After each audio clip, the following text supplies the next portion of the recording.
gentlemen, it's my pleasure to introduce you to Gopi Krishna Swami, an acclaimed mindfulness teacher, author, and the founder of Lama and the Mindfulness at Work Summits. In his last full-time role, Gopi was the managing director of IDEO, the renowned design company. He is also a teacher at the world-famous Google-born Leadership Institute, Search Inside Yourself. And today, Gopi will be taking us through a session where we can experience how mindfulness can help us create better workplaces. Yeah? Over to you, Gopi. All right, thank you. It took me a little while to realize she was speaking about me. I thought she had mixed up her notes or something. Good afternoon. Good afternoon. It's more like it, but I'm sure you can do better.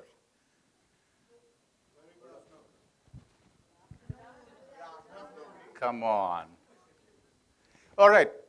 How about the guys at the back? I'm not going to hurt you, bite you. Would you mind coming forward whenever, if that feels okay? So we're going to have some fun. The first half was all the serious, insightful stuff. Okay? This is the entertainment section of the summit. So please come forward if you don't mind. You'll have more fun. I assure you that. Before the summit started this afternoon, I was just mixing with some people, and I was asked a question as to when this whole thing started and how it started. And I just thought I'd just stop, pause for a moment, and share that with you before we actually move into the fun part. So about, 9 years ago, I think, 2014, is when I was living at my Zen master's monastery in Thailand. And Master Thich Nhat Hanh, some of you would have heard of him. And one day there was a little aha moment that I had when I actually saw that the monks there were able to do whatever they were doing with joy. So it would be absolutely mundane stuff: cooking, gardening, cleaning the toilets. But there was a certain quality of their presence which allowed them to really enjoy that. And the question that came to me is, why is it that more of us can't be like that? Why do we have to give up everything and go sit in a monastery and shave your head and all of that stuff to just experience this in life? And in a sense, that's the search for the Holy Grail that I started. I started teaching after that. Early days of teaching, then worked with a lot of great companies, many of who are here today. Around the pandemic, a lot of these clients came back and said, hey, you know what, the stuff is great, and more people need this. So how do you actually create something that can allow people to benefit from this at scale? And that's when the genesis of Lama was born. And as a platform today, we've built something that's able to offer people inner skills, the ability to build inner skills through mindfulness at an enterprise level. And hopefully what you experience in the next hour or so will give you an idea of what that can look like. So we've spoken about multiple levels. We spoke about in the panel discussions, we spoke about how you need this at an organizational level, then you need it at a team level, and how you need it at an individual level.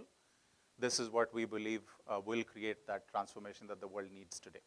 So that's what we're going to try and do this afternoon. So, still nobody came to the front. Scared of me? Do I look like a scary guy, Moinish? All right, so we're going to start with some really fun stuff. And one of the things I want to ask you is, I had a really good first half. I think it was incredible. The panelists, the really insightful discussions that we've had. I must personally thank all of them, in fact. Moinish, Mohit flew down from different cities to be with us today. Really thank you. Sanket, pit stop on his way to Goa. Incredible, never says no. Jarna's here, Professor Debulina, Naren, I think, had to leave.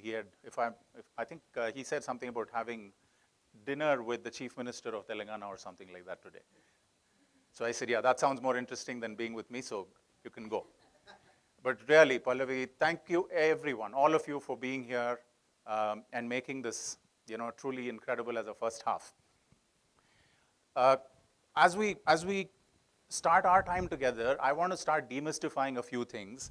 So one of the first things I'm going to ask is you to just reflect on this. How are you doing right now? And what are you finding useful? Just reflect for yourself. I'll give you 15 seconds to do that. How are you doing right now? What are you finding useful, perhaps? All right? And then just turn to the person next to you. You're going to have a quick conversation.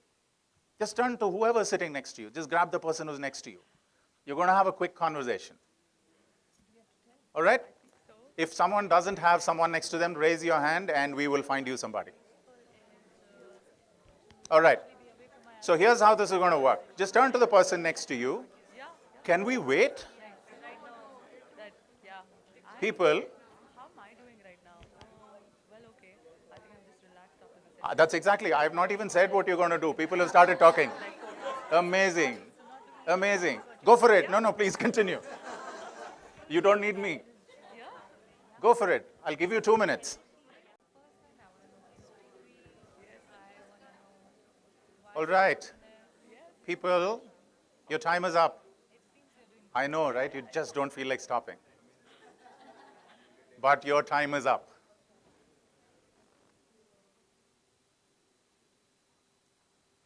Question to you. Whatever it is that you're feeling right now, however it is you're feeling right now, how do you know that you're feeling that? You don't have to answer me. You don't have to answer me. I know, which is why I'm also trained. So that's why I said it before you. You don't have to answer me. How do you know that you're feeling what you're feeling right now? See what happens. Go after it. How do you know that you're feeling what you're feeling? Whatever that is. Could be boredom, could be curiosity, could be anything. Just see what starts to happen as you explore this question. If your eyes close in the process, that would be completely fine and natural. How do you know that you're feeling what you're feeling right now? See what happens. Automatically, your attention starts to go inside. As I said, if your eyes close, that would be completely fine. Is it something in your body that you're noticing when you reflect on this question? Or is it something about the quality of your mind that's changed?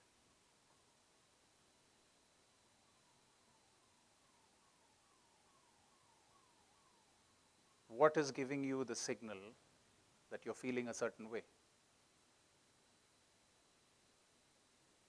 Just pay a little more attention to it. Maybe also notice that you're sitting here. Notice the weight of the body on the chair, feet on the ground perhaps. Maybe notice that you're breathing.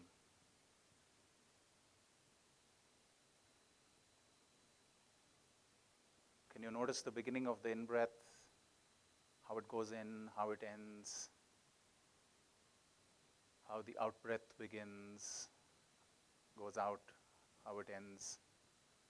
Have you noticed there is a gap at the end of the inhale before the exhale begins? And likewise, there is another gap at the end of the exhale before the inhale begins. Just following your breath, maybe for a couple of cycles on your own.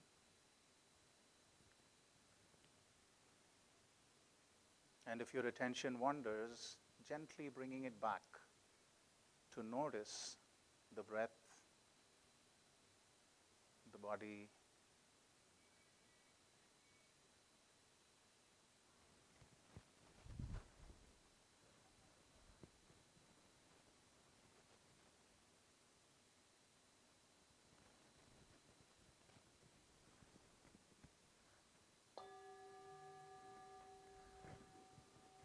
Gently and softly opening your eyes.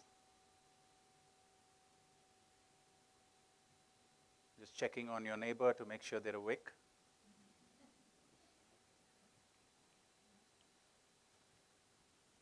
How are you feeling now? Other than sleepy? Calm. What else? Calm. What else? Quiet. Slowed down. Okay. Now here's what I want you to do. I want you to have another conversation with the same person, but this time it's going to be a little different. I'm going to give you a suggestion. One of you will speak and the other will listen. And you please pay the speaker, as a listener, please pay them the same attention that you paid right now to your breath and your body. Can you do that?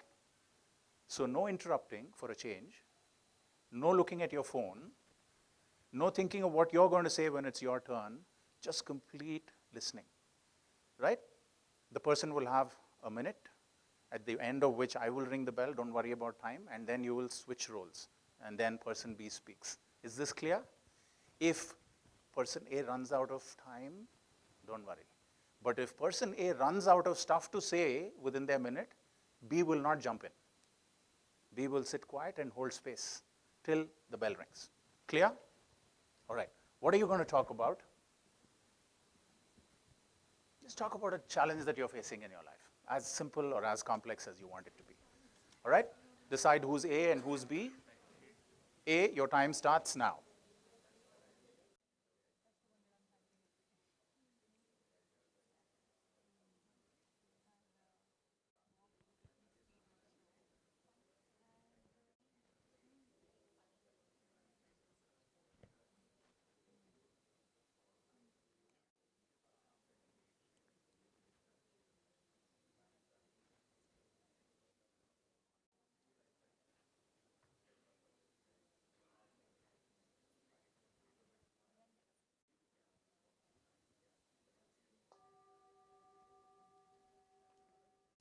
How was this conversation? What happened here and how was it different from the earlier one, perhaps? Just far deeper as a speaker or as the listener? Both. That's interesting. So, oh wow, in 2 minutes. Huh. That's interesting, isn't it? In 2 minutes, somebody felt connected. Who else feels that way? Oh wow. Oh wow. Do you think we could do more of this in everyday life? Yeah? What do we do most times when someone's speaking with us? We are processing, judging. Someone's telling us something, about their life, and we're like, oh, you know what? My life is far more difficult. Oh, something else is going on, right? Just this simple act of paying attention can dramatically alter some things even in a couple of minutes. As a speaker, you felt respected when you had that person's complete attention. As a listener, you felt really good when you could listen like that. Instead of, and now compare this to what we do otherwise, normally. All it took was paying attention. Simple thing. So mindfulness is not some rocket science. Mindfulness is an inherent quality that we humans already have, the ability to pay attention. It's as simple as that.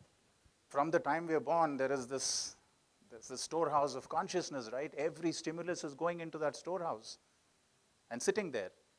And what do? When you pay attention, you recall something, don't you? That's what happens, you recall. So attention is the psychic energy that allows you to recall stuff. Attention is the psychic energy that can change so many things. You just saw how it can change the nature of a conversation. Beautiful. 2 minutes, people feel connected. Now imagine, we've been talking about so many things today around well-being at work and how mindfulness can help. Here's the simplest of things. How do we pay attention and give somebody that respect and space when they're speaking with us? This one thing can dramatically alter a lot of other things. As a parent, as a leader, it's one of the most powerful qualities. As a friend, as a partner. So now that everyone's listening to me completely, what makes this difficult? Why has this become difficult? What do you think? We try multitasking. We'll go there in a moment. What do you think of this? 47% of the time they say, these are studies, apparently 47% of the time our mind wanders. Do you agree? I actually disagree. Yeah, I'd kind of go with you. Probably much higher, right? Think about it for yourself. If you just pause and reflect and notice the quality of your mind, how often does it wander? Studies also say that 70% of leaders or people are unable to be attentive in meetings. Do you agree with this? You think it could be higher? And 90. Yeah. This also could. Yeah, especially virtual meetings, and that's because there are more distractions, right? And interestingly, while people know all of this cognitively, only 2% do anything about it. Quite a tragedy. We all know this. Conceptually, cognitively, we know this. But only 2% actually do anything about it. And there is a really interesting element to this, and you mentioned multitasking, right? The thing is, most of the time we are on autopilot. So much so that it's actually even considered a good thing. I see profiles sometimes, job profiles, and people send to me where top skill, multitasking. For me, multitasking is when you're doing multiple things equally badly at the same time. Because as human beings, we are not wired for multitasking. We only rapidly single task, which gives the impression of multitasking. But try and hold more than one thought in your mind at the same time. See if you can. It is not possible. We're not wired for that.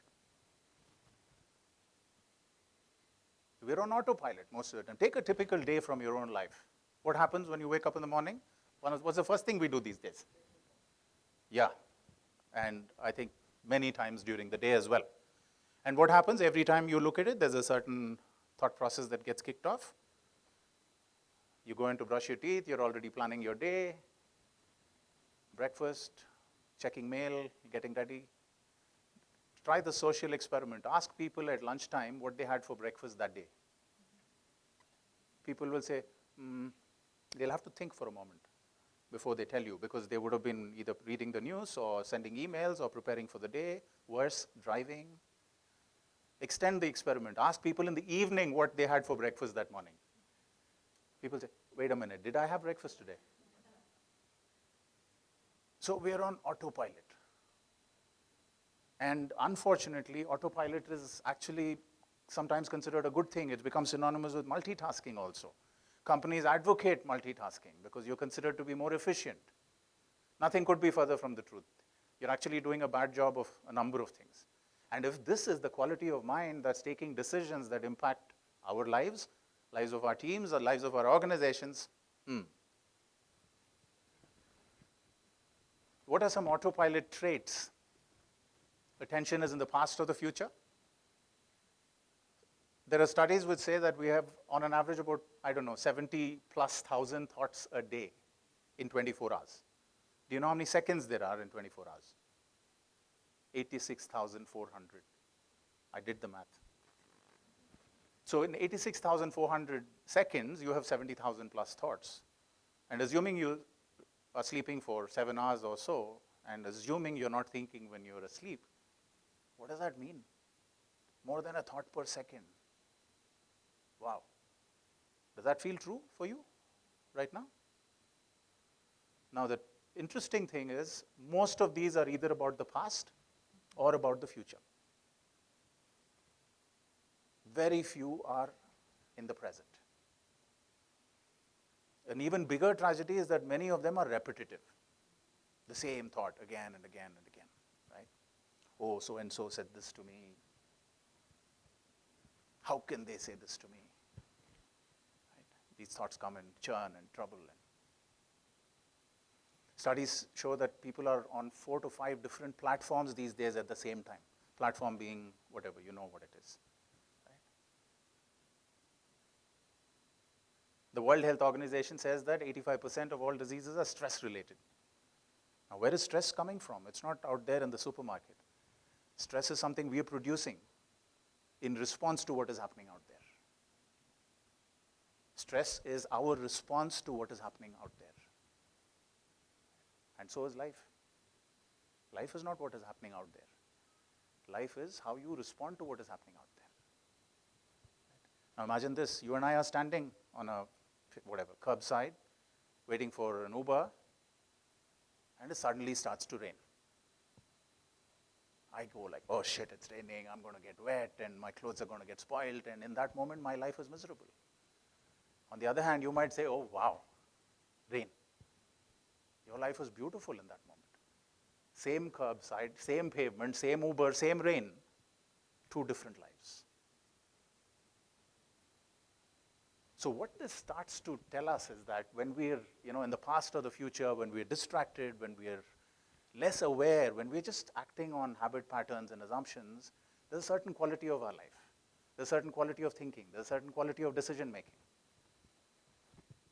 But if we can move from there, something dramatic happens in life. Something game-changing actually happens, and it is possible. So I've spent the best part of the last 10 years trying to demystify and tell people that you don't need to go to the mountains to meditate.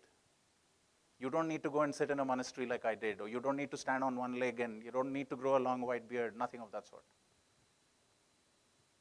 You can actually learn to train your mind in very simple ways in everyday life. And this is what we want to play with a little bit today. So how do we get off this autopilot state? And the answer actually lies in this one simple word, which you can understand in 2 simple words. So if somebody asks you, oh, you went to a summit on mindfulness, what did you learn? What is the meaning of mindfulness? You can just say it means being aware. As simple as that. We can start with that. I'm not saying it ends there. Being aware. That's all you need to understand, being aware. We can start there. And in a sense, this is nothing but making the shift from autopilot to aware. Right?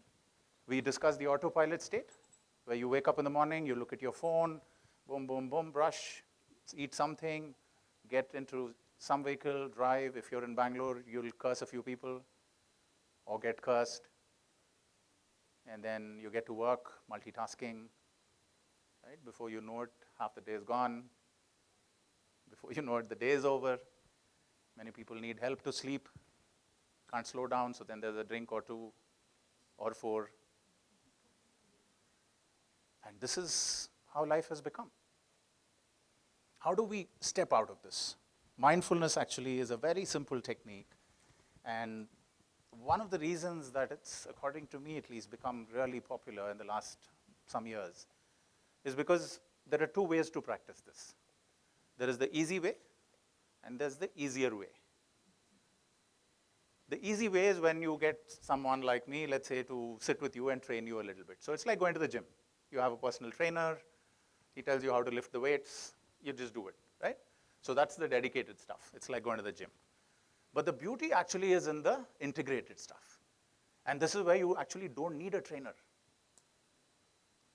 How many of you don't have time to go to the gym here? Be honest, guys, please. Now, there you go. 2 hands went up there from the same person. With mindfulness, you don't need to find time to go to the gym.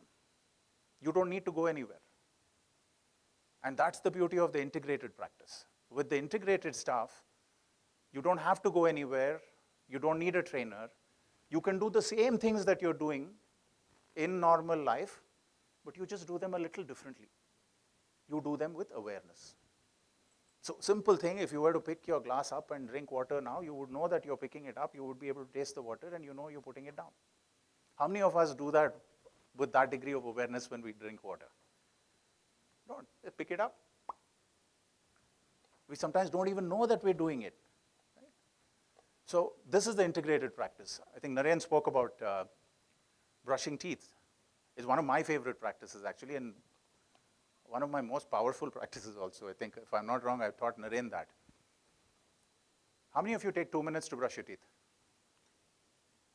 Super. How many of you take 5 minutes? Only 3, 4 hands.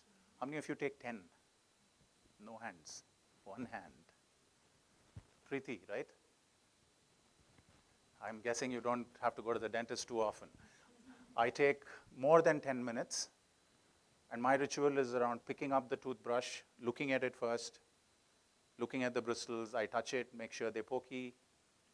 Then I put a little paste on it, look at the color of the paste. Then I like the smell of the toothpaste also. And then I put it in my mouth, and I close my eyes, and I sit down. If the loo is too small because I travel a lot, then you close the thing, sit down or sit on the floor, brush peacefully, 10 minutes. Just try it. You feel each bristle going into the different corners of your mouth. Just try it. See what happens. It just completely brings you into the present moment. This is an example of an integrated practice. When you take a shower, do we even feel the water, the temperature, the fragrance of whatever we're using? When we're there, probably, I don't know, half the team or the office is there, we're discussing stuff. Right? I know people speak in the shower and prepare for presentations. Eating, speaking with somebody, we just did that. Walking, writing an email. Everyday, simple everyday activities. If you just integrate mindfulness, do the same activity with more awareness. See what happens. It's a game changer. Of course, having both, even better. If you can, do 20 minutes a day or half an hour a day, sit down somewhere. There are lots of technologies these days. You have apps, stuff like Headspace. People plug in and get guided meditations. That's great. But the integrated stuff, that's the real game changer. And if you can combine both of these, some really interesting things start to happen. What starts to happen? Let's see. Tell me something. I don't have a flip chart here, but we've been talking about work and workplace well-being and leadership and all of that. Can we have some qualities that you admire in leaders? Any leader you can think of whom you admire from whatever, corporate, not politics, there aren't too many. Yes? What quality do you admire? All right, what else do we have? Empathy. Listening. What else do we have? Inspiring. Vulnerability. Decision making. Right? What are all these qualities? What are these qualities? We have Moinesh here, who's an emotional intelligence expert. These are qualities that are not taught in school. They're not taught in Harvard. They're not taught in many workplaces. But these are the qualities that mindfulness actually can create very quickly. And that's the beautiful part. We keep talking about all this. How can we create great workplaces? How do we create mindfulness at work, well-being at work? The secret is right here. It's in front of you. This simple technique called mindfulness has the ability to actually offer you these qualities. And hopefully today we'll actually play with a few of them. How does that feel? Feels okay? Or no? How are we doing on time? We're doing all right. All right, so let's try one quality. How about we try this with some mindfulness and we'll see what happens. Okay? This is a word we use quite often, isn't it? Liberally. That fellow has no self-awareness. But I'm very self-aware. What is self-awareness actually? In very simple terms, it's nothing but, and this is from Dan Goleman, who's the father of emotional intelligence, right? It's just being aware of who you are on the inside. What is your internal state right now? What kind of resources are available to you? What's going on in your head? What are your priorities, preferences? It's just knowing that. Visually, it's like a Sony Bravia kind of a picture of yourself. as opposed to a fuzzy, pixelated image. Interestingly, many of us think we are self-aware. Yes or no? If I were to ask for a show of hands here, how many of us are self-aware? I'm reasonably sure there'd be quite a few hands. And this is fine. This is normal. So don't feel guilty. I'm not accusing you of anything. So studies show that almost 90% of people, 95% of people, when asked if they're self-aware, they say, yes, I'm self-aware. But then you go and ask people around them if that person is self-aware, something interesting happens. The number dramatically drops. In other words, only 10 to 15% around you are going to agree that you're self-aware. 75, 80% of people around you think you're not. You think you are. And there's something really interesting that's happening there, isn't it? What's the difference between self-awareness and self-consciousness? Have you ever reflected on this? We talk of self-awareness. There's also something called self-consciousness, right? They're not the same thing. They're quite different. Self-awareness is when you take your attention and focus it on the inside. Self-conscious is when you're, oh, who's looking at me? Is my hair okay? What are they going to think of me? Your attention is focused on the outside. So interestingly, there's a little bit of, when you start to ask yourself about yourself, the mind plays tricks. The mind is incredible. It will convince you of anything and everything. You say, why am I like this? It will say, oh, because that person is like that, this happened, that happened, and that's why you're like this. On the other hand, if you start looking at your behaviors, they're very insightful. Your behaviors can give you great insight into yourself. So, as opposed to looking at thoughts and the story of who you are, that your mind will create for you, if you start looking at your behaviors, you can actually get a much stronger insight into yourself, right? So instead of looking at the what, you look at the why. Why am I doing this? Why is my behavior like this? If you ask, what do I do? Or you get lots of stories. Instead, you will look at your behaviors. And we're going to do this in a moment. We're going to do this in a moment. Yes, of course.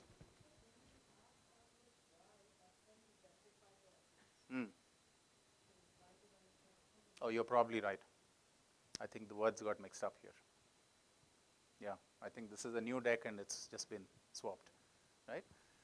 So here's what we're going to do. I'll just guide you through a little practice, and then I'm going to encourage you to just stop, pause, and look at some of your behaviors for yourself.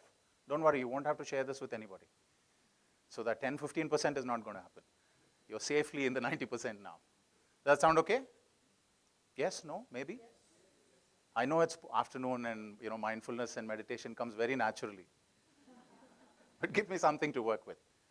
All right? Yes. Wonderful.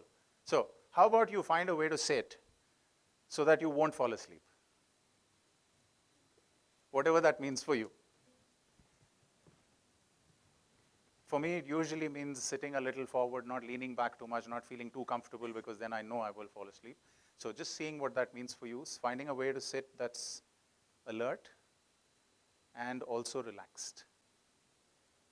We'll take a few minutes, so I don't want you to sit on pins and needles at the edge of the seat, because that won't work either. Comfortable balance between alert and relaxed. See what that means for you. And once you find that position, just make a small intention to yourself that you will sit that way without moving, fidgeting, if possible, for the next few minutes. Just see what happens. Just make a silent promise to yourself, intention.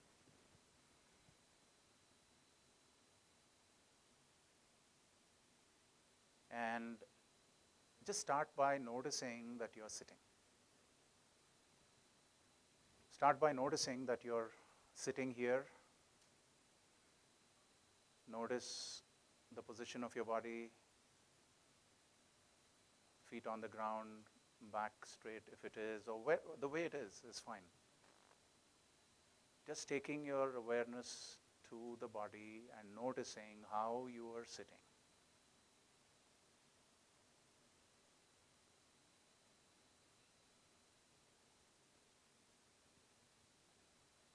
Take your awareness now to the sounds around you. The sound of my voice, the air conditioning, any other voices if you hear perhaps outside the room. Just staying alert.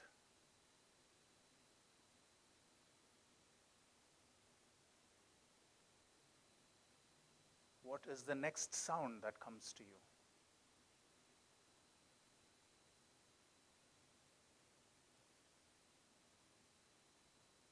And although perhaps your eyes are closed, take your awareness now to the sensation of sight and see what images or patterns, colors, or maybe just darkness is visible for you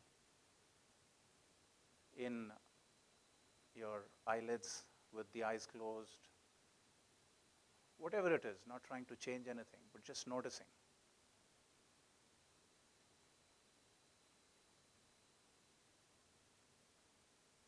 And expand your awareness now to the sensation of smell and see if there are any smells present for you. Or then just notice the absence of any particular smell.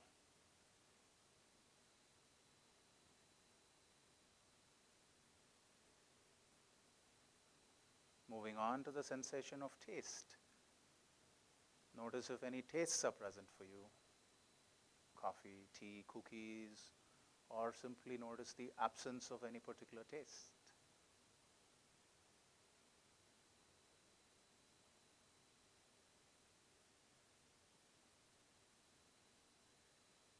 And take your awareness now to the sensation of touch. Notice the contact with the chair. Notice your hands folded or on your legs. The touch of fabric on your skin. Could be the cool air on your face.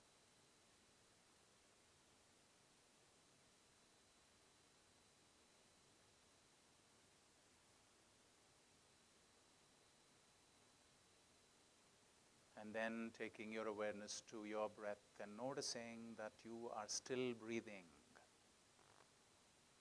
without any effort. There is an inhale and an exhale. Notice how when you breathe in, it's cool at the tip of the nose. When you breathe out, it's warm.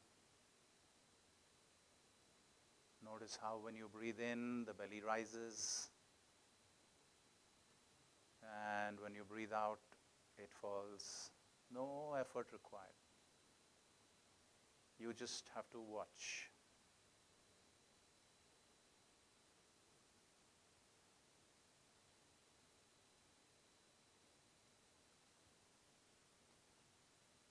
If the mind wanders, just gently bringing it back and noticing the breath.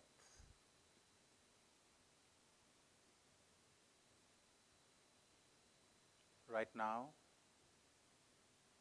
there's nothing else to do. Nowhere else to be. So just being here, now, breathing.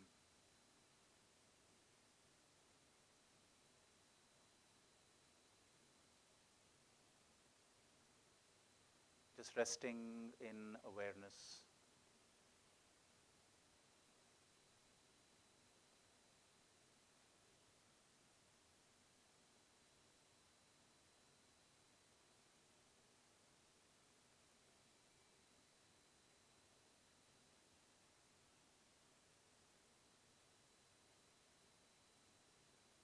Taking a deep inhale and exhale. And another.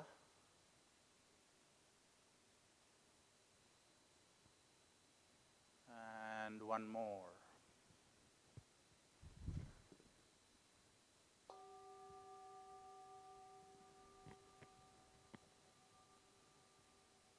And whenever you feel ready, just gently, softly opening your eyes. And slowly, whenever you feel okay, pick up the notepad that's on your table and a pencil or whatever there is. You're just going to observe a few things for yourself. I'll give you about a minute on each of these. Try to write without stopping. Nobody's going to look at this. This is not a presentation you're making to anybody. It's just an exploration for yourself. The things that bring me alive are. Write that and just continue writing. Without stopping, see what comes up for you.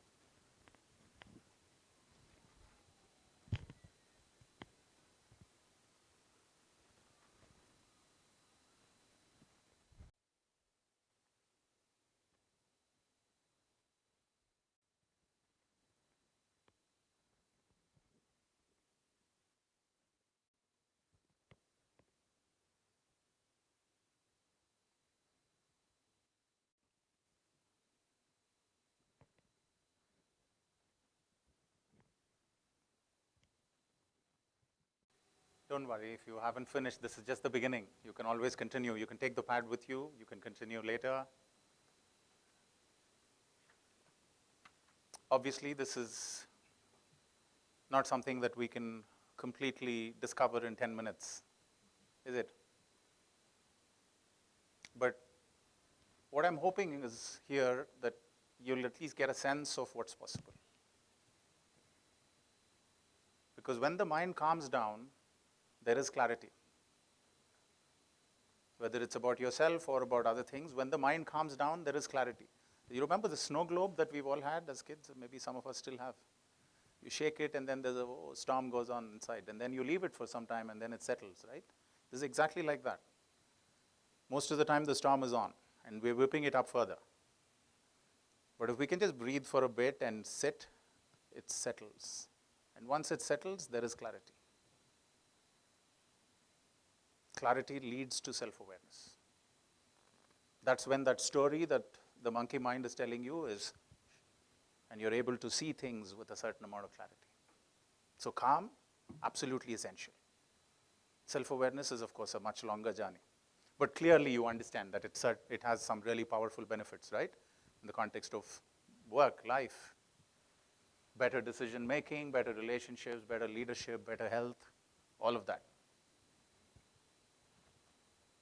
Are you all feeling extremely self-aware now? Or more self-aware? I'll tell you a story. There's this monk, Zen monk called Banke, and Banke lived in a monastery for training for many, many years. Went there as a small boy and trained for a long time. And at some point he said, look, now I'm feeling really self-aware. I'm awake, so I'm going to go and teach. So he went to his teacher and he said, this is what I'm thinking. Teacher said, are you sure? Banke said, yes, I'm very sure. So teacher said, okay, you have my blessings, you go. So Banke left, went out into the world and started teaching, traveled, taught. Taught well. Not that he was bad, he taught. His travels took him around and eventually one day he realized he was in the same vicinity of his monastery, master's monastery. So he says, I'm here now. Why don't I just go in and say hello? So he enters the monastery and monks are usually very, quiet and busy doing their own stuff, so nobody paid him any particular attention. So he went to his master's hut and he left his footwear and his umbrella outside and he entered the hut. His master was sitting with his back to the door. But as Banke entered, without turning, the master says, good morning, Banke, how are you? So Banki is stunned. He says, Master, how did you know I was there? Master says, I heard the tap of your umbrella and the sound of your shoes. And by the way, have you left your umbrella to the left of your slippers or to the right of your slippers? Outside the hut. Banki says, I'm sorry, Master, I don't know. Master doesn't say anything. But in that moment, Banki realizes that he is not in the moment. That present moment awareness is not there. So in all humility, he becomes a student again. Gives up teaching, becomes a student again. Of course, the story goes that he went on to become a really good and famous Zen master, but that's a story for another day. So self-awareness is a powerful thing. It's a crazy thing. It can boil down to that extent. Do you know where you kept your umbrella, to the left of your shoes or to the right of your shoes? Moment by moment by moment by moment. But in a sense, it's actually so powerful because if you live your life like that, wow. I often say this, real meditation is how you live your life. And for that, if you're in the moment again and again and again and again, that's exactly how you're creating your life. Then you don't have to depend too much on the stars. They do their stuff, you do your stuff. Moment to moment, can you be there? All right? So with that, let's lean into a little bit of how do we manage emotions, right? And I have a really cool technique here, which actually comes from the Google program. So Mohinish is all too familiar with it since we just did it together recently. There's a very nice technique. It's got 5 steps, and I'll guide you through it quickly in a real case example. The technique is called what you see on the screen. It's called SBNRR, and each of them stands for a certain thing. S stands for stop, B for breathe, N for notice, and R is for reflect, and the last R is for respond. Right? So we can do this in a very easy and quick way right now to experience it, much more than the theoretical bit. Right? So I'll tell you what each of them means, and then we'll quickly do the practice. Is there anyone here who doesn't get triggered by something? Or on a given day? Anyone at all who just doesn't get triggered? Nobody. Okay. So sure, we all get triggered, right?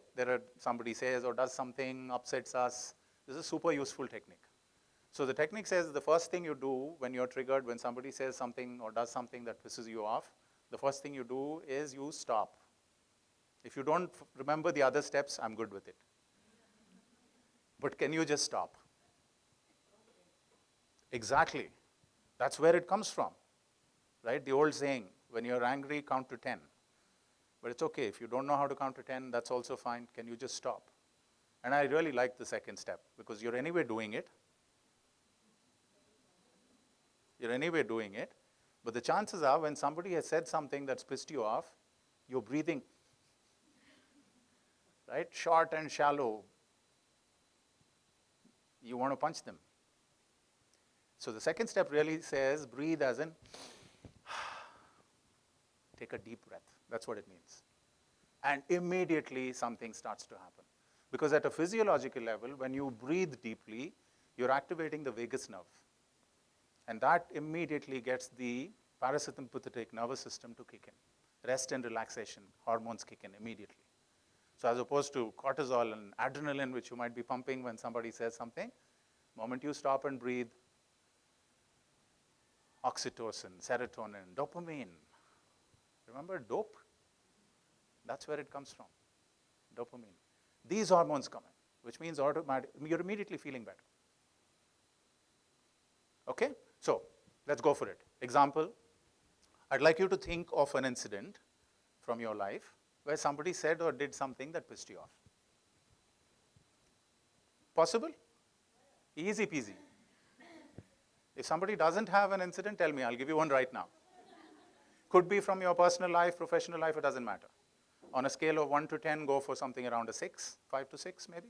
I don't want you throwing anything at me right now. So something mild we can work with. All right, I'm just going to give you a few seconds, and then we'll just quickly do this exercise to see how it feels. Think about an incident where somebody said or did something that upset you or triggered you. personal life or professional life, it doesn't matter. And we'll just quickly do these steps and see how it feels. All right, does everyone have an incident? Excellent. Anyone who doesn't, by any chance? Lucky person? No. All right, so here's what I'm going to ask you to do. Put that incident aside now. And again, please notice how you're sitting and find a good way to sit for a short 3-minute practice where we will go through these different steps.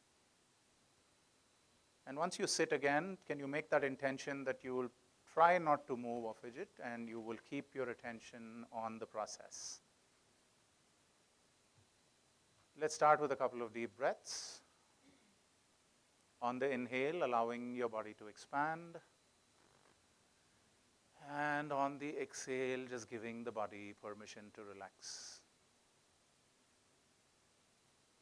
One more time, breathing in and breathing out. And one last time, inhale and exhale.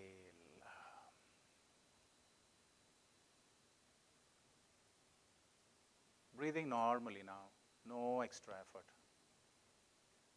Just breathing normally, noticing the inhale and the exhale and the spaces in between.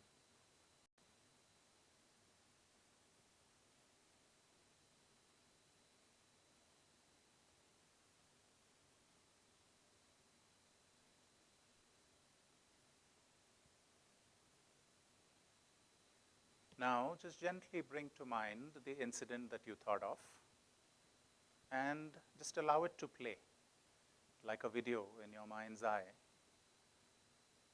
from the beginning of the incident, who said what,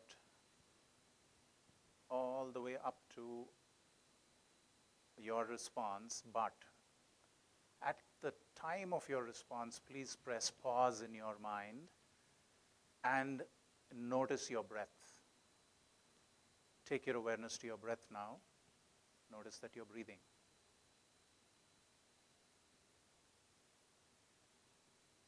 Don't continue with the incident. Just notice your breath.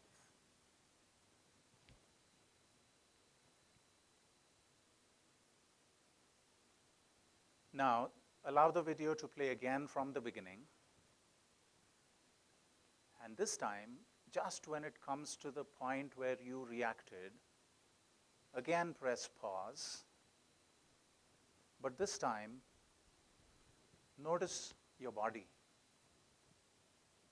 Notice if thinking about this incident has made any difference. Is there any tightness or tension anywhere, perhaps in the neck or the shoulders, chest?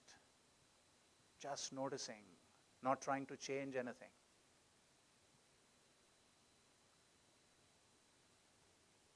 Now, allow the incident to play again from the beginning. And this time, when you come to the point where you react, press pause and also reflect. Reflect on this question. Did this person say or do what they did because they wanted to hurt me, or were they trying to bring about some other outcome? Without judging anything to be good, bad, right, or wrong, just hold this statement in your mind.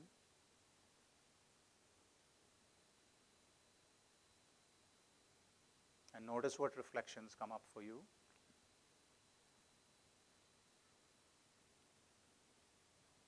Now, for the last time, play that video again in your mind. And this time, just when it comes to the point where you react, see if there can be any different response that comes up for you now in this quality of mind. If it's the same response, that's also fine, but just see if something else comes up for you, or see what comes up for you now in the current quality of mind. And allow that response, interject that response, and allow the video to continue playing. And see what happens if you respond like this.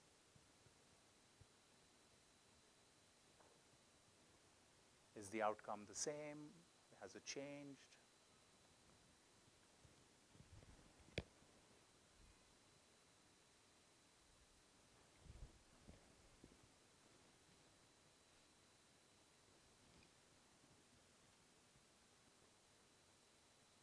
Taking your awareness now back to the breath and just letting go of everything that was on your mind, letting go of that incident, letting go of all residual emotions. Taking a deep inhale, and as you exhale, just let go of everything, all the emotions, all the thoughts, all the tension, the stress. One more time, taking a deep inhale and exhale, letting go even more.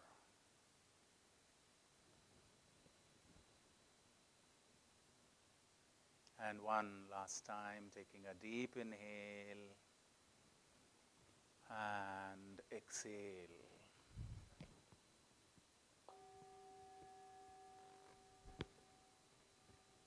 Very gently, softly, whenever you feel ready, there's no hurry.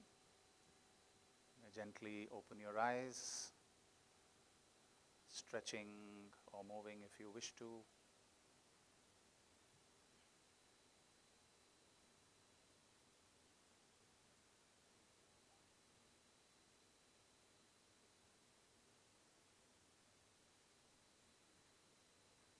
I'd just like to pause here and see if anyone wants to make any observations.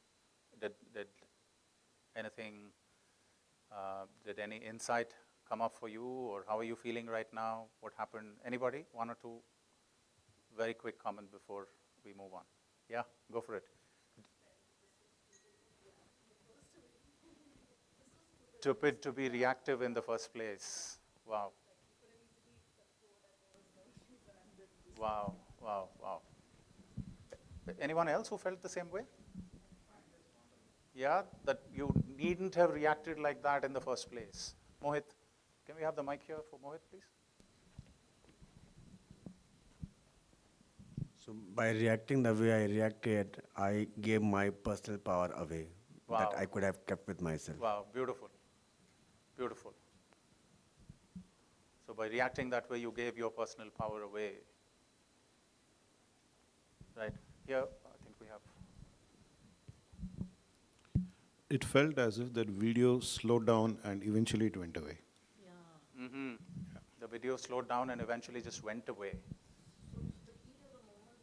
The heat of the moment was not there. Did I see a hand up there somewhere?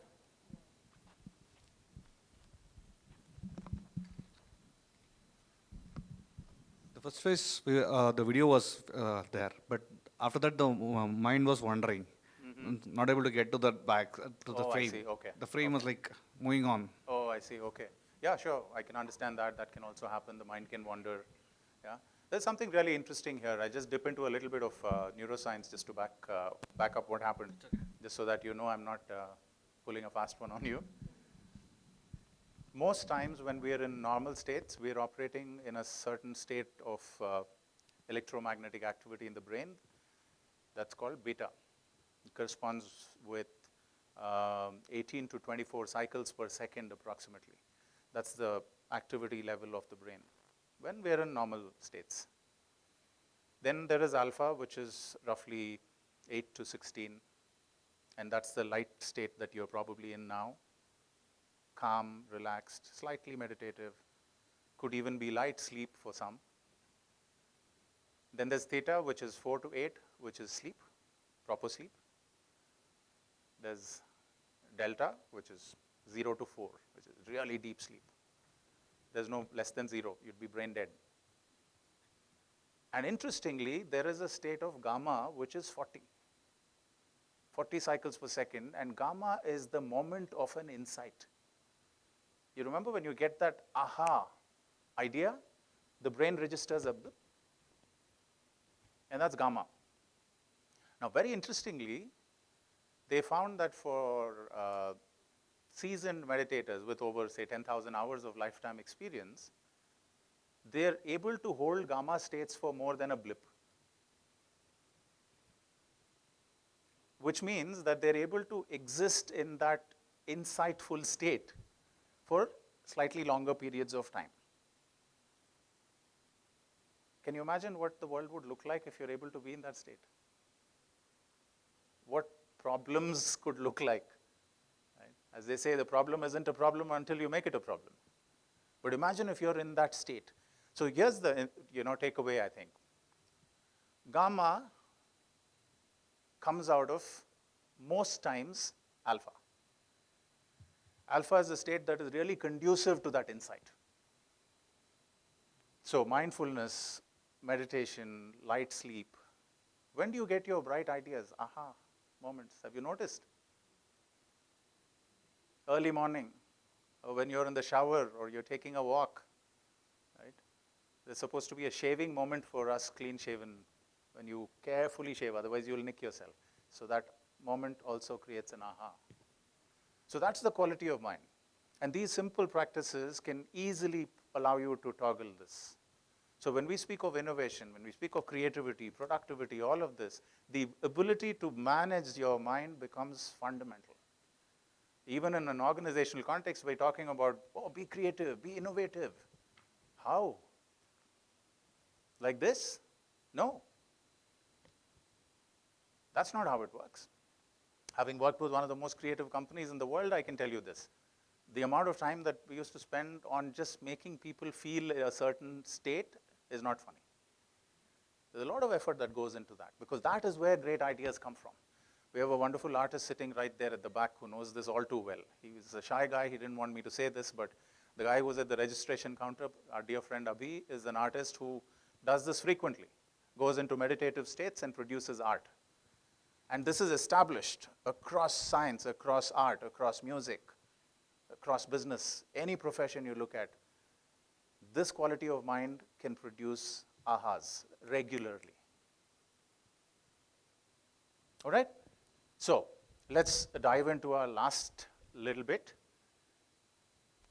A quality, again, that we speak about very often in the context of teams, organizations. The world needs this so much more today, right? We keep speaking about this. And interestingly, I'll just share this with you because I also happen to teach at the Google Leadership Institute. Google did some research on what makes for the perfect team, or what makes for a high-performing team. And since they're Google, they, I think, have quite a few teams, right? A few thousands, easily. So they studied about 1,000 teams, and they had some hypothesis. They said, okay, it's because of the vision, structure, multidisciplinary. They had some hypothesis like that. But what was interesting is that after studying even 1,000 teams, they couldn't land one specific factor that made a team high performance. Until after studying about 1,400 teams, this is called Project Aristotle. You can Google it up later. After studying about 1,400 teams, then somebody nailed it. And they found that the single most important factor behind high performance teams is how we make people feel, i.e., psychological safety. So yes, impact is important, meaning is important, structure, clarity, dependability, all this is important. But the most important thing is how we make people feel. Do we make people feel safe? Do we create an environment that feels safe for risk-taking, for failure? And the interesting thing is that studies, neuroscience studies have shown that we are born with empathy, and then we go and change it throughout life. You look at babies, children, they have no differentiation, right? They can play with each other irrespective of size, color, anything. Animals, nothing. There's no differentiation. They're like two beings. They connect at the level of being. And then we put them in school, and we knock it out of them, and then we teach differentiation. That kid is in another whatever neighborhood, another religion, another caste, and it goes on and on and on. We create differentiation. And look at it even in an organizational context. We create differentiation. Society is actually wired to create differentiation. Politics, religion, the biggest differentiator of all time. But interestingly, empathy can be learned. We can actually fundamentally alter the structure of the brain by practicing empathy a little bit. Who wants to do that? Okay. Sure? You feel like a 5-minute practice of seeing what empathy can feel like? Yes or no? Yes. And then I'm going to let you go. There's beer on the other side, I think. There's more empathy for the beer right now. How do you feel about just turning towards somebody slightly, the person you had a conversation with, so that then you know what empathy is, na? Yeah? Don't worry, I'm not going to ask you to do anything to them. I just want you to recognize that this person is there in front of you. Okay? If that feels okay. And make sure you're sitting comfortable also. Don't be uncomfortable. Yeah, because it will take a couple of minutes. Right? So if it feels okay, just gently turning and facing somebody. I just want you to know that there's a human being in front of you. That's it. That feel okay for everyone? All right? Okay. So if you haven't met each other before, this would be a good time just to say hello and acknowledge each other's existence. Right? And then whenever it feels appropriate, you can gently and softly close your eyes, just knowing that this person is sitting in front of you. That's all I need. Sit comfortably, knowing that this person is sitting in front of you. You've looked at them now, you've said hello. Just hold a mental image of that person in your mind's eye. Gently, softly, close your eyes.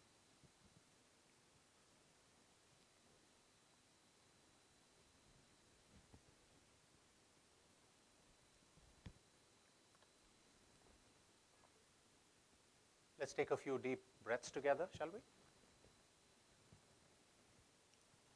Inhale and exhale, just allowing the body and the mind to relax and soften. One more time, taking an inhale, allowing the body to expand, and on the exhale, allowing the body to soften. And one last time. Inhale and exhale.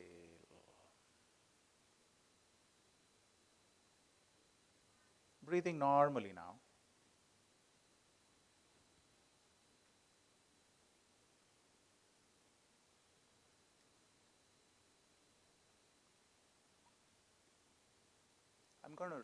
I'm going to say a few things, and I'd just like you to silently repeat after me in your mind.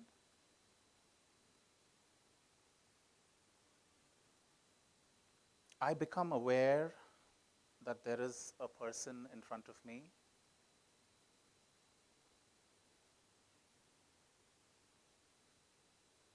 A fellow human being, just like me.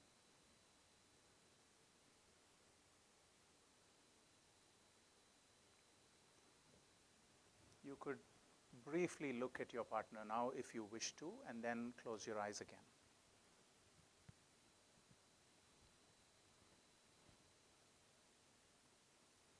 Let us consider a few things.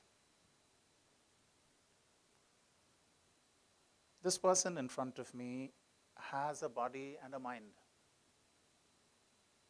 just like me. This person in front of me has feelings, emotions, and thoughts, just like me.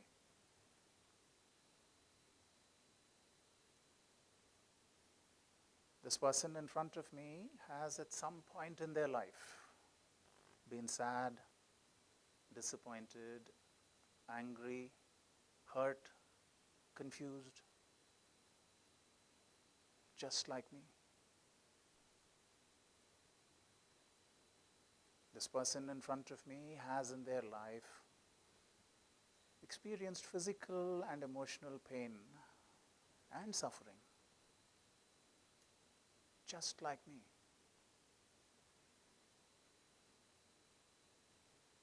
this person in front of me has in their life also experienced joy, happiness, just like me.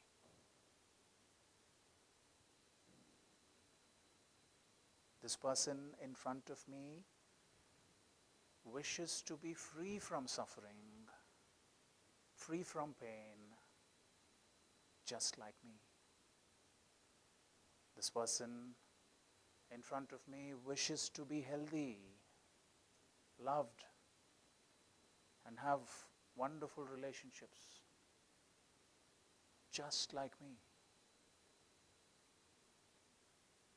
This person in front of me wishes to be happy,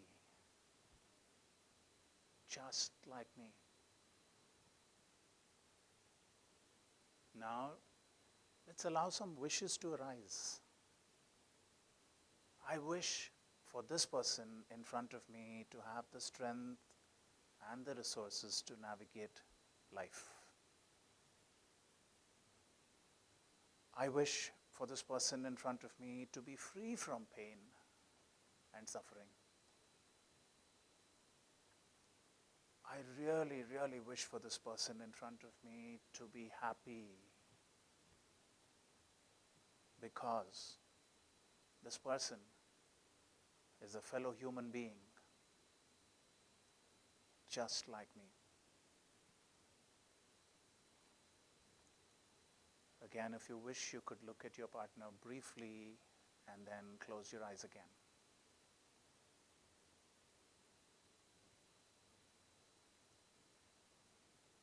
Now let's try to extend these wishes. Let's start with this room. So may everyone in this room be happy. May everyone in this room be free from suffering. And may everyone in this room be at peace. Then think of those you love, your family, your close friends. May they be happy. May they be free from suffering. May they be at peace.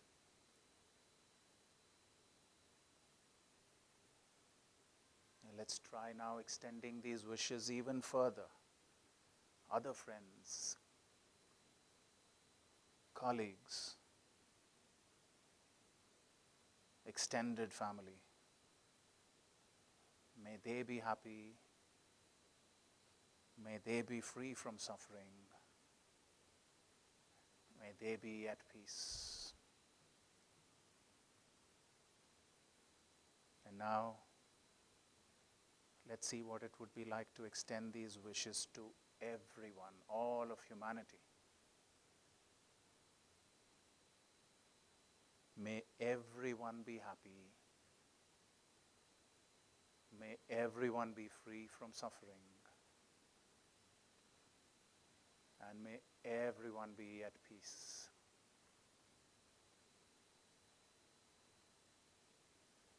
And finally, to yourself.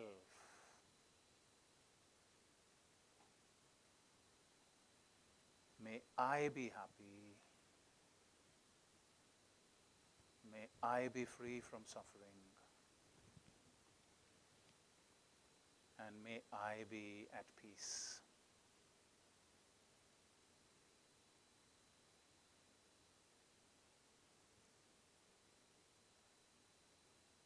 Resting your awareness on your breath.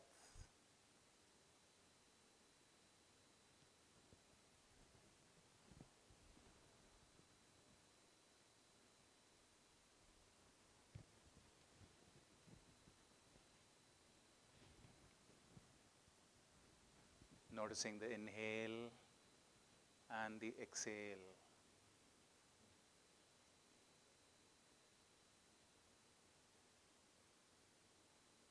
And as we slowly prepare to come out of the practice, take a deep inhale and a deep exhale. And another.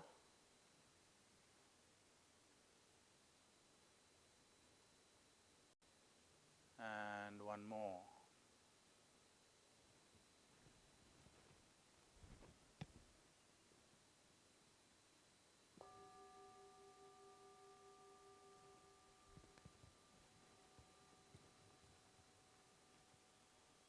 Whenever you feel ready, gently and softly opening your eyes and thanking your partner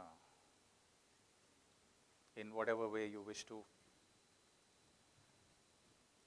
Smile, acknowledge, shake hands, hug.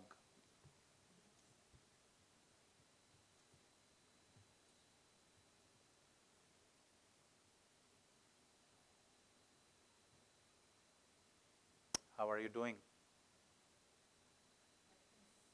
At peace. So over the last hour or so, I think you've moved from being a little bit on autopilot to changing gears, moving into a slightly more aware state. And when you extend that awareness outside, something amazing happens. How many of you are feeling totally connected with the person in front of you right now? Yeah. Maybe it helps that you know this person, but I'll tell you what, it doesn't really matter.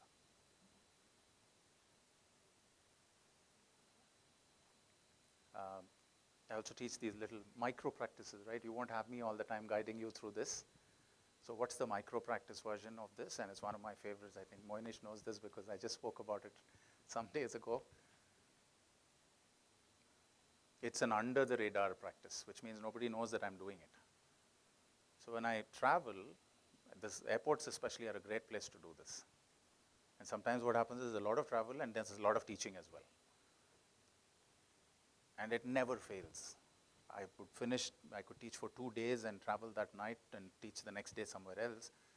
And this practice of about 15 minutes just bumps up the energy levels. So here's how it goes. When you're walking in the airport and you see people passing by, you wish them well.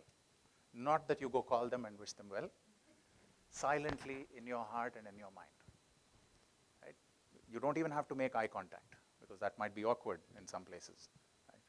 But you're just passing people by, silently, wishing you well, and wishing you well, and wishing you well. And you just keep doing this. It's very, very simple. The logic behind this is the body starts pumping feel-good hormones. 10 minutes of this and you can feel a little high. Something really interesting I was sharing in a moment, Moinish. I was sharing with someone just yesterday, I think. There's a very interesting phenomenon that happens with people who run marathons. Any marathon runners here? Okay, quite a few.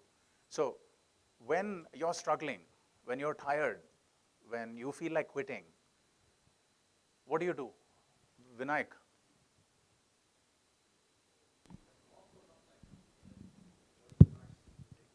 Okay.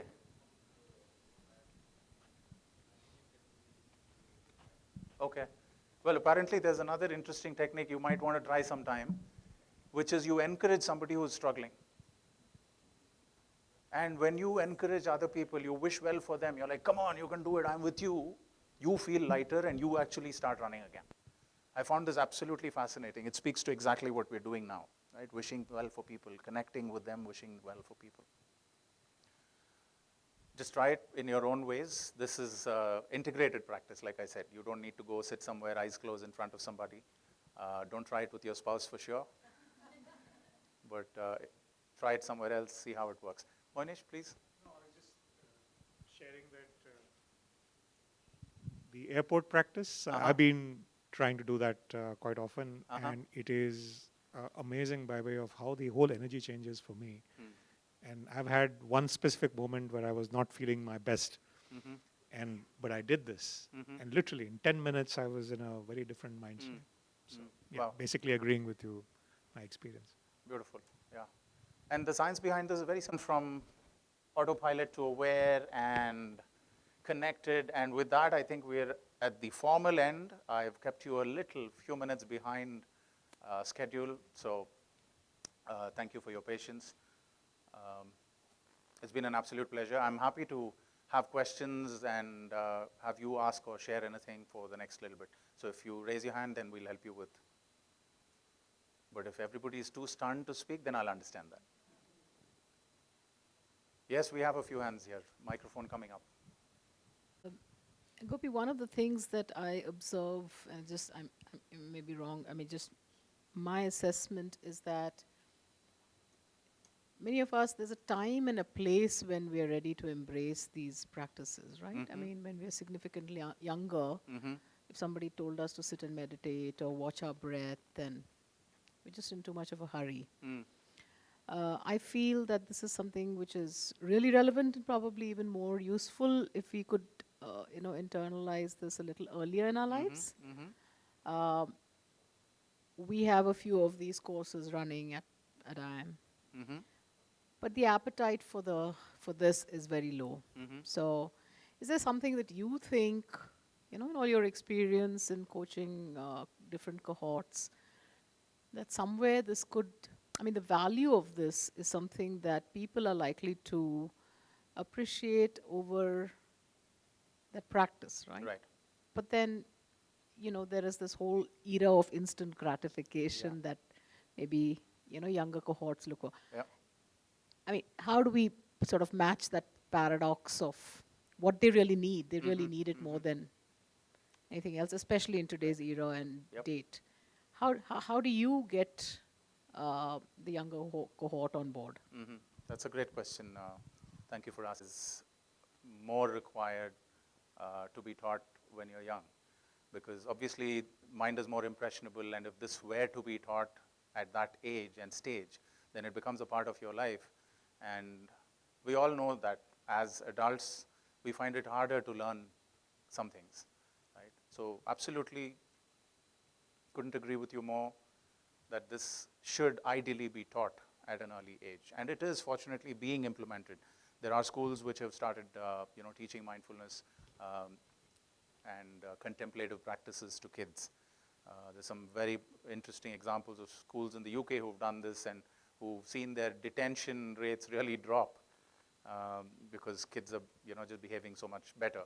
So there's a lot of evidence, there's a lot that can still be done. I think the key thing here is the pedagogy around how this is taught. And I'm sure you as a professor would completely get that. The outcomes are the same pretty much, all roads lead to Rome, but the way you teach an adult would be different from how you teach a young person and how you teach a child. So I think you need to construct the pedagogy differently depending on who you're teaching to, number one.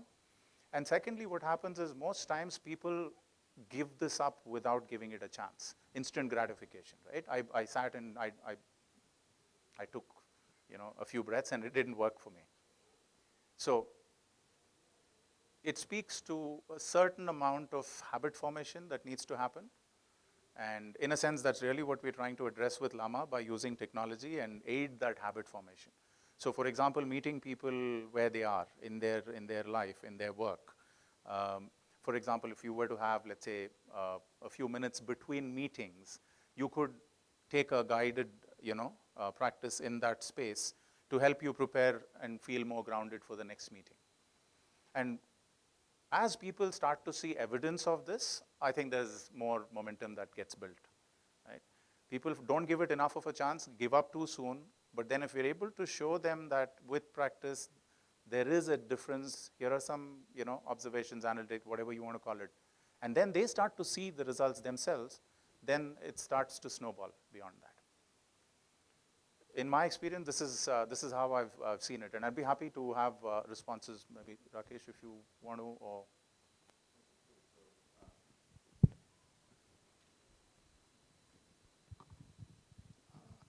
especially with young people. So I do have opportunity to work with a lot of startup founders as a coach, and especially in the context of when we talk about state of mind in which, you can imagine the life of a startup and where else you'll need the more mindfulness than ever where you're having the firefighting. So one of the key challenges that I notice, and I agree with Gopi on the fact that they don't have enough time, they don't have enough their state of mind to digest what we are trying to get them, because that it is so counterintuitive to their own lifestyle. Here we are wanting them to slow down, we are wanting them to think, we are wanting them to go deeper, and what society is giving them, what their environment is giving them is absolutely asking for opposite. Go faster, spend lesser time on, don't stop anywhere. So I think the education part, this is something if you look at even in an Indian context, and I think some of the ancient way of teaching always included preparing for the life as the first thing before you prepare for the profession. See, unfortunately in today's society, we are so much tuned to our profession and career and everything else that we believe is a success. And that's what we prepare everybody. While our ancient wisdom, if you look at it, the way training used to be, it always prepared for the life first. And then you dive into basically everything else that you need in the life. And I think we have to go back to, I can pretty much relate to the issues we're talking about. I mean, we look at even our children. I mean, I'm sure most of the people who are teaching mindfulness are in that environment. Even with their own children, they'll be having difficulty because what the environment they are into. So I think if you look at the IIMs or IITs, I think by the time the kids are there, they're all minds, impressionable minds, already matured with their ideas of life too much. But if you are able to bring down into even early, I think good age will be probably looking at the children when they are very open for these ideas. They're not too much stuck in how they see the life. And this is where I think the kind of practices Gopi is talking about, some of them I personally believe, I think the kind of transformation even as a country, as a society, we can bring in where these children, at that stage when they are open to receive without a judgment, oh, it's going to work, not work, or what will happen, what I'm thinking, it's going to be fantastic. At that age, it will be there. I think otherwise, the way we are tuned as a society as there, we have formed too many opinions, too many experiences, too many things which are totally opposite to what we are wanting to do it here. Absolutely. Very briefly. Beautiful. Thank you, Rakesh. Thank you. Yeah. Have anything, ask anything? And which was like an extension of the college again. Because it's a 6-month training, so you were given company, aqua and all of that, so it turned into that. So one night after being high, one guy was going out to US for his further studies. So he gave up the training halfway because visa got matured and all that. So while he parted, he told me one thing, know yourself and you have known the world. So that statement has stuck in my mind forever. It's been 25 years since then. So what I hear today are the, possibly he said it in a state of highness, but it is very profound, and I would like to know from you what do you have to say to that. When in my view, that dialogue which he said innocuously or accidentally sums this. Yeah. Which is why being high has its benefits. Yes. So it can be really profound. Lighter note, but I thought this was No, self-awareness. He talked about. Absolutely. I couldn't agree more with you. Know thyself is the cornerstone of the journey of who am I. Is one of the most powerful contemplative practices. And typically when you start the practice, who am I? Oh, I'm Gopi Krishnaswamy. Yeah, but that's just my name. Who am I? I'm a mindfulness teacher. No, that's what I do for a profession. Who am I? I'm a what? I'm a what? And you go deeper and deeper, and finally you actually get to a very different place. And that's a very, very powerful spiritual practice. So your friend, I think, was spot on when he said, even today Moinish has just stepped out, I can see, but even if you talk of it in a emotional intelligence kind of a construct, Daniel Goleman, who's considered the father of emotional intelligence, he says this is the first step. It starts with self-awareness, because if you're not self-aware, aage kya karoge? You don't know yourself, how are you going to figure anything else out? So, great, absolutely. Thank you for bringing that up. All right, anybody else there? Yes, sir. Would you mind passing him the mic? Thank you so much. Pleasure, thank you. And this integrating this awareness when we go out of the hall, into the family, into work, do you want to guide us? Give us some tips as to how to keep at it. What are the possible hindrances and stuff? Okay. And one more thing I want to share is, it's so wonderful that mindfulness, all these things have their roots in Indian spirituality, actually. Of course, yeah. Right. Yep. So give us some tips. Devolina, did you have a question? Or? No, I was just saying, when I Yeah, I think, see, the beauty of actually giving you an opportunity to practice it. So that's the only tip I can give you, to understand that every moment is an opportunity. Every single moment is an opportunity to practice it. It doesn't matter what you're doing. It doesn't matter what you're doing. If you ask me to unwrap it further, so my father was an English professor, so I love the English language. So I discovered that when you add ness to a word, it becomes a noun, right? Happy, happiness, sad, sadness, mindful, mindfulness. Abhi, if it's a noun, then what is it? What is a noun? Noun is a name, place, animal, or thing. Now, this is not a name, place, definitely not an animal. So it's a thing. So then when I went there further, I actually discovered that mindfulness is a state. It's an energy state that you can achieve through constant present moment awareness. If you go to the gym now, you will achieve a certain energy state, right? You go to 100 Feet Road now, Indiranagar, Friday evening, there's a different energy state, right? So there are different energy states.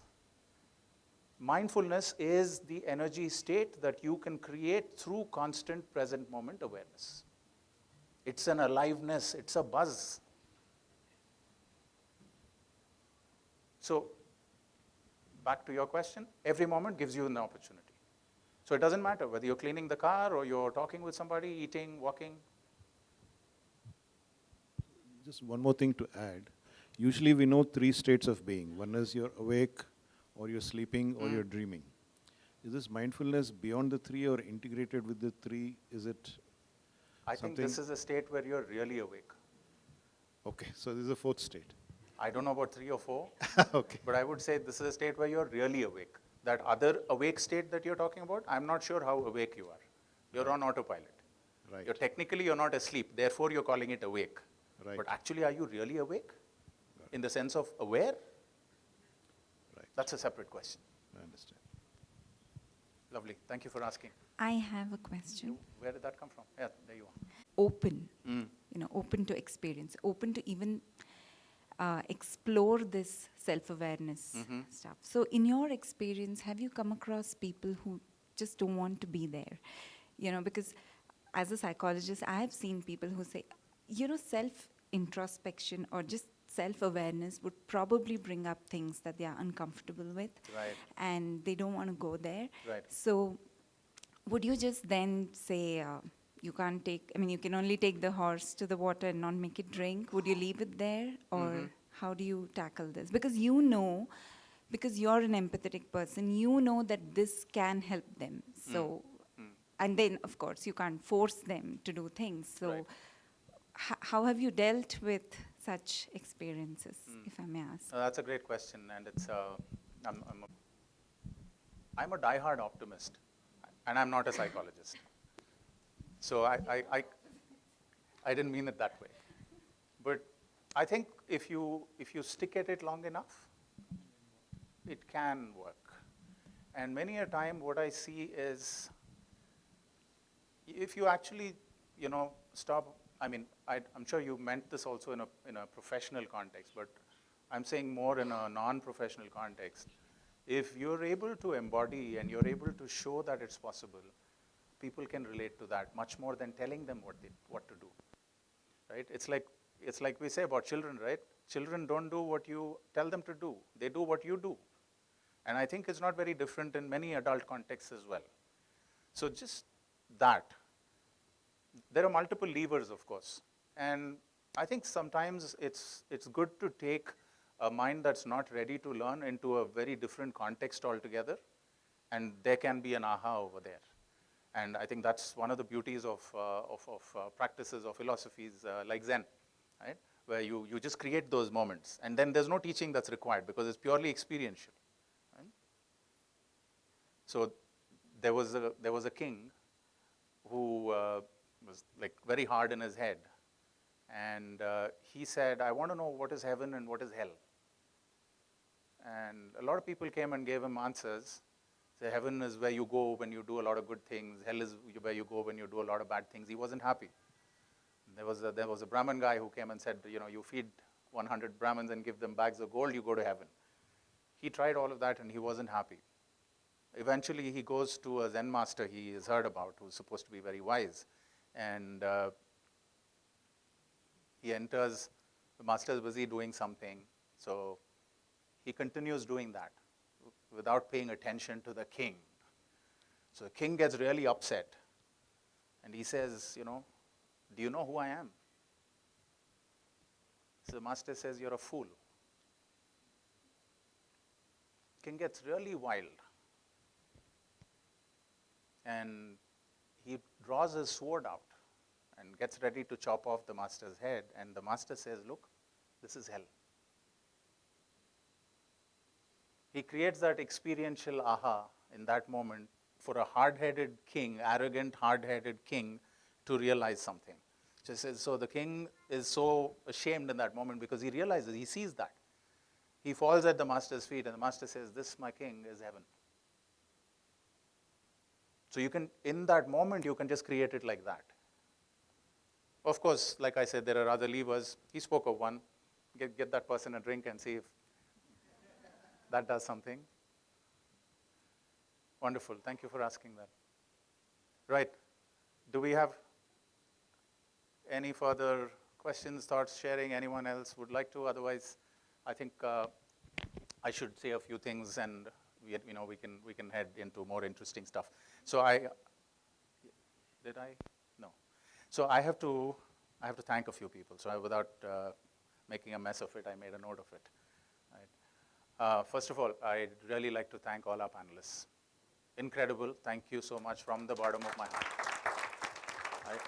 All of you, every single one of you, you guys who came from other cities, Debulina who came literally from the other side of Bangalore, must have been harder than coming from another city. Really, really appreciate it. So thank you very much. We're super grateful to you all.